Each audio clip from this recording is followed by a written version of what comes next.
દોસ્તો મારી ગુજ્જુની મોજ ચેનલમાં આપનું સ્વાગત છે।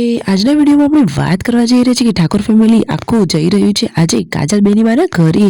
તો દોસ્તો અચાનક કાજલબેનના ઘરે કેમ? આજે તો દોસ્તો કરણજીની 5મી માસિક પુણ્યતિથિ છે, તો તેમના નિમિત્તે આજે વિકલાંગોને કેટલું સરસ મજાનું દાન કર્યું, બધાને જમણવાર કર્યો અને કેટલા લોકોને માટે આ સેવાનું કામ બની ગયું। દોસ્તો ખરેખર કેટલું પુણ્યનું કામ કર્યું અને કાજલબેની માની ખબર પૂછવા માટે તેમના ઘરે ગયા। કોણ કોણ ગયું, કાજલબેની માં દેખાયા કે નહીં, તેઓ સુખ શાંતિ છે કે નહીં, તે બધું જાણવા મળશે તમને મારા આ વિડીયોમાં। મારી ચેનલ પર નવા હોય તો ચેનલને ફટાફટ લાઈક શેર અને સબસ્ક્રાઇબ કરી દો। Full video in Thakor family blog channel દોસ્તો ફૂલ વિડીયોની લિંક ડિસ્ક્રિપ્શનમાં મૂકેલી છે, ત્યાં જઈને તમે આખો વિડીયો વોચ કરી શકો છો અને હાલ અત્યારે આ વિડીયોમાં લાઈવ તમે નિહાળી શકો છો કે જુઓ બધા જ વિકલાંગ, અપંગ, અનાથ બધા જ લોકોની માટે આ કેટલું સેવાનું કામ થઈ રહ્યું છે। કાજલબેનનો ભાણો એટલે કે દિવ્યાંશ જાતે જ તેના હાથેથી બધા લોકોને જુઓ જમવાનું પીરસી રહ્યો છે। એકદમ પુણ્યનું કામ થઈ રહ્યું છે। ખરેખર આ વિચાર બહુ સારો છે। અરે દોસ્તો આવા લોકોને જમાડવું, તેમને કપડાં અથવા તો અન્ય રહેવાની સગવડ વગેરેમાં હેલ્પ કરવી એ ખૂબ જ સારી બાબત છે અને કરણજીની 5મી માસિક પુણ્યતિથિ નિમિત્તે આ શુભ કામ કર્યું એ ખૂબ સારી વાત કહેવાય। જુઓ ભાઈ, તમે જોઈ શકો છો કે આ ભાઈને થોડી માનસિક સ્થિતિ એવી છે, છતાં બધા જોડે કેટલી પ્રેમથી વાત કરે છે, બધાને હાથ મિલાવે છે અને દોસ્તો આ સેવા ખૂબ સારી સેવા છે અને આ માટે જોરદાર સંસ્થાઓ કામ કરી રહી છે। દિવ્યાંશે પોતાના હાથેથી જ જુઓ આ સંસ્થામાં કેટલો ફાળો આપ્યો અને આ બધા એ લોકો છે કે જ્યાં તેઓ રહે છે અને તેમની ત્યાં ધ્યાન સારી રીતે રાખવામાં આવી રહ્યું છે અને વચ્ચે આવતી વખતે જુઓ દિવ્યાંશે, રણજીતભાઈએ, સંજયભાઈ બધા લોકોએ નાસ્તો કર્યો અને દોસ્તો દિવ્યાંશ કેટલો ખુશ છે। ખરેખર કાજલબેનના ફેમિલીએ અને તેમના પિયરના ફેમિલી એટલે કે ઠાકોર ફેમિલીએ આ એક સરસ કામ કર્યું અને સેવાનું કામ કર્યું। તેમને આ વિચાર એકદમ સારો આવે કહેવાય, સાચી વાત ને દોસ્તો। અને જુઓ દિવ્યાંશ કેટલો ખુશ થઈ ગયો છે। આજે તો મામા તેને ક્યાં લઈ જઈ રહ્યા છે તમને ખબર છે? તો આજે તો તેઓ લોકો જવાના છે બહાર ફરવા અને પછી તેઓ જમવા જવાના છે પીઝા। અરે દિવ્યાંશના તો પીઝા ફેવરેટ છે।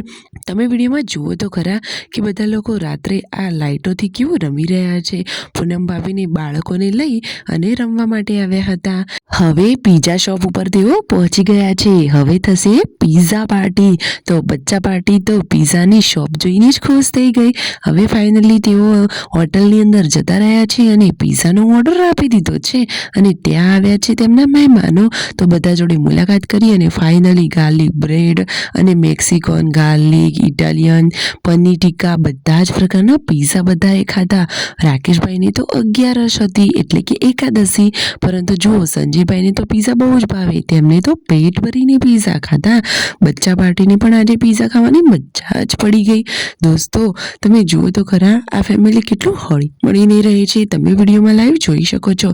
અને જુઓ રાકેશભાઈએ અને સાથે દિવ્યાંશે આ વિકલાંગોને કેટલી હેલ્પ કરી, તેમને જમણવારનું આ પ્રકારનું દાન કર્યું જે બધાને ગમ્યું। દોસ્તો ફૂલ નહીં તો ફૂલની પાકડી જેટલું પણ દાન તો કરતું જ રહેવું જોઈએ અને ઠાકોર ફેમિલીએ પોતે પણ તેમાં તેમનું દાન આપ્યું છે ને એકદમ ઝક્કાસ વિડીયો। દોસ્તો તમને વિડીયો ગમ્યો કે નહીં અને આવી લાઈવ લેટેસ્ટ ટ્રેન્ડિંગ અપડેટ મેળવવા માટે મારી ચેનલને ફટોફટ લાઈક શેર એન્ડ સબસ્ક્રાઇબ કરી દો। તો દોસ્તો ફટોફટ અવનવા વિડીયો તમને આ ચેનલ ઉપર મળતા રહેશે। જુઓ તો ખરા કે ત્યાં કેટલી બધી પબ્લિક છે અને ઠાકોર ફેમિલીના લોકો એમની જોડે જો ફોટો પણ લઈ રહ્યા છે, વિડીયો પણ બનાવી રહ્યા છે અને ત્યાંના બધા જ લોકો આ બધું જોઈને કેટલા ખુશ થઈ ગયા।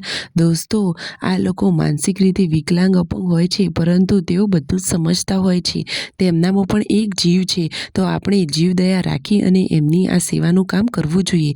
વિડીયોમાં જુઓ કે દિવ્યાંશે તેના પિતાના નામે એટલે કે તેમના હસ્તે આજે આ દાન કર્યું, તો સંસ્થાના લોકો પણ આજે બહુ ખુશ થઈ ગયા, તેમને આભાર માન્યો અને ઠાકોર ફેમિલીએ પોતે પણ પોતાના પૈસા આપી એક ટાઈમનો જમણવાર આપ્યો। ખરેખર આ ફેમિલી પુણ્યના કામ તો જોરદાર કરે છે, સાચી વાત ને દોસ્તો આવી જ્યાં સંસ્થાઓ ચાલતી હોય ત્યાં આપણે પણ વધારે નહીં પરંતુ થોડું દાન તો કરતું જ રહેવું જોઈએ, સાચી વાત ને। વિડીયો ગમે હોય તો ફટોફટ લાઈક શેર એન્ડ સબસ્ક્રાઇબ।